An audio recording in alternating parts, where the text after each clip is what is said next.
bakit ngayon magnanakaw si Sara Duterte na nung panahon naman ni Rodrigo Duterte naging presidente ay mas malaki ang chance na pwede silang magnakaw.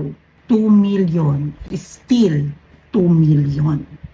Is still millions. Para ito sa mga taong nagtatanong, nagsasabi na si Sara Duterte ay magnanakaw.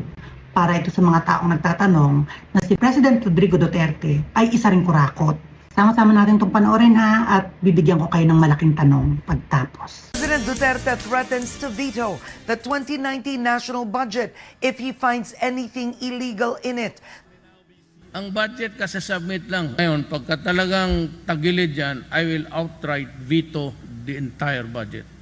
Magandang umaga, bansang Pilipinas. Hindi nakaligtas sa mahigpit na pagbusisi ni Pangulong Rodrigo Duterte ang mga illegal na realignment sa budget kaya't na-veto o ibinasura nito ang ilang items na nagkakahalaga ng 95.3 billion pesos sa national budget. Kinumpirma kagabi ni Executive Secretary Salvador Mejaldea na pinirmahan na nga ni Pangulong Rodrigo Duterte ang General Appropriations Act of 2019. Sinabi rin ni Secretary Mejaldea na na-veto ng Pangulong Duterte ang 95.3 billion pesos na alokasyon dahil hindi umano ito bahagi ng priority projects ni Pangulong Duterte. Unahin natin to si President Rodrigo Duterte. Noong termino niya, nagkaroon siya ng veto. Ibig sabihin nito ay rejection doon sa pag-approve ng budget ng more than 90 billion ng Congress.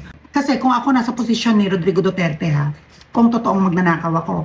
Pakinggan niyo to nagko-question na magnanakaw nga ba talaga si Rodrigo Duterte. Sa mga nagsasabi na hindi naman trolls na totoong kurakot si Rodrigo Duterte base sa pakiramdam lang nila at naririnig nila, nababaltaan nila dahil sa mga masyadong marami ng kumakalat sa social media kasi nga mga babayaran kung ano-ano mga napapanood kaya yung iba na intriga at yung iba ay napapasabi na magnanakaw rin pala si Duterte. So ganito yan tugar natin yung sarili natin kay Rodrigo Duterte, kay President, nung termino niya. Kunyari tayo ay isang presidente at tayo ay isang magnanakaw. Nung panahon na yan, na nireject niya yung budget na 90 billion. Kung ako ay isang presidente nung panahon na yan, kayang-kaya kong nakawan yan di ba? Kayang-kaya kong sabihin na i-approve ko yan. Pero ito ang porsyento ko, di ba? Kayang-kaya kong gawin since ako ang presidente na paglalaruan ko kung magkano yun sa akin. Kayang-kaya kong gumawa ng mga kung ano-anong mga katulad ng mga akap, ng kung ano-anong mga ayuda para makapagnakaw. Kayang-kaya niya yung gawin Tingin niyo ba, nung nireject yan, walang mga proposal na lumalapit sa kanya? Tingin niyo ba, sa 90 billion na yan, kung yan ay kahina-hinala at ako ang presidente at yan ay medyo question sa akin, ay kakayahan ako para mitingin ko yung mga nagpo-propose niyan na pwede kong sabihin na approve ko to, ito ang sa akin. Kasi question naman yan. Tingin nyo hindi papayag yung mga nagpo-propose para dyan sa budget na yan? Para manakawan? Hindi ba ang dali-daling nakawan yan? Kung ikaw ay isang presidente magnanakaw, kukontratahin mo yan. Pero bakit ganyan yung lumabas? Bakit nag-reject siya? Billion-billion na yan, pwede nang nakawin. 'Di ba? So, yan yung tanong Totoo nga bang magnanakaw si Rodrigo Duterte? Bakit niya na-reject yung panahon na yan? Presidente na siya dyan. Kayang-kaya niya na magnakaw ng billion-billion ng panahon na yan. Hindi na lang siya nakipag-usap sa mga gumawa niyang mga proposal na yan para malaki-laki ang makuha niya. Bakit lumabas yung balitang yan? Bakit may kaisa-isang presidente na nag-reject ng 90 plus billion kasi kahina-hinala? Bakit? Diba? Itanong niyo sa mga isipan ninyo, bakit ngayon magnanakaw si Sara Duterte na nung panahon naman ni Rodrigo Duterte naging presidente ay mas malaki ang chance na pwede silang magnakaw? Bakit? 125 million? Ito, panoorin niyo pa to Isipan niyong mabuti. Ibibigay po ni Davao City Mayor Sara Duterte ang kanyang 1 taong sweldo para po sa frontliners na nagpositibo sa COVID-19. 12 frontliners ang nakakonfine sa Southern Philippines Medical Center. Aabot naman ng 2.1 million pesos ang 1 taong sahod ng isang alkalde, kaya tig 50,000 pisong ayuda po ang matatanggap ng frontliners. Sabi ni Mayor Sara, pinayagan niya raw ang DOH na gawing COVID testing facility ang SPMC Kaya responsable rin daw siya sa mga frontliners na ito. Mga kay Sara Duterte, sinong nasa posisyon, alkalde, mayor, governor, ang nakapagbigay, nakapag-suggest, nakapag-volunteer, na naisip nila na kailangan ng budget para sa mga frontliner noong panahon ng pandemic? Sino ang naging kagaya ni Sara Duterte na nag-volunteer na ibigay ang sahod niya? Isang taong sahod na umabot ng 2.1 million para ibigay sa mga frontliners. Sino?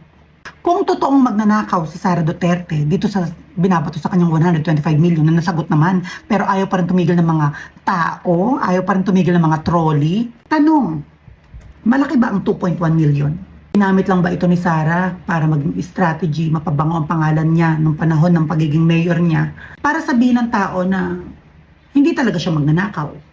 Guys, 2 million is still 2 million. Is still millions. Okay? Sinong magnanakaw ang gustong malagasan ng kahit 1 milyon? Meron ba? Wala. Kapag magnanakaw ka, ultimo piso ay mahalaga. Hindi kailangan magpabango ni Sara noong panahon na yan na nagbigay siya ng isang buong taong sahod niya na umabot ng 2.1 million para magpabango dahil mayor at malakas siya sa lugar na yun. Ilang beses na ba natalo si Sara dun sa lugar nila, sa ng Davao?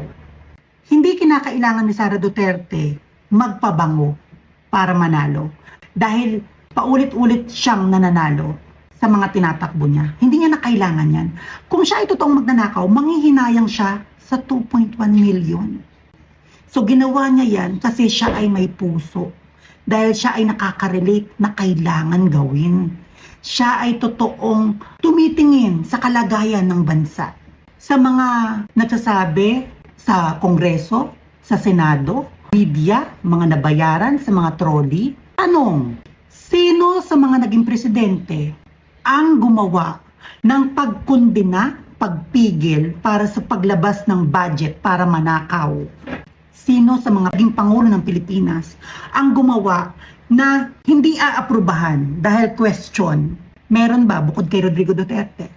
Para ulit sa inyo, ang tanong, sa mga naging alkalde, mayor, senador, congressman, sino sa inyo ang mga nagbigay kahit 6 months na sahod para maibigay nung panahon ng pandemic? Kasi kailangan ng pera, pondo nung panahon na yun. Sino sa inyo? Diba? Kaya yun ang lagi natin sinasabi. Kapag may mga sinasabing magnanakaw si Duterte, magnanakaw Sara Duterte, tingnan niyo yung mga dating ginawa. Pag-aralan ninyo. Tignan ninyo, baka nagagamit lang kayo. Nagiging kasangkapan kayo ng mga taong totoong gumagawa ng hindi maganda sa kaban ng bayan. Baka nagpapagamit lang kayo ng hindi nyo namamalayan na pupunta pala kayo sa direksyon na doon kayo dinadala ng mga totoong magnanakaw. Pag-isipan ninyo mabuti. Ayan ang isang malaking tanong na paulit-ulit nyong obserbahan.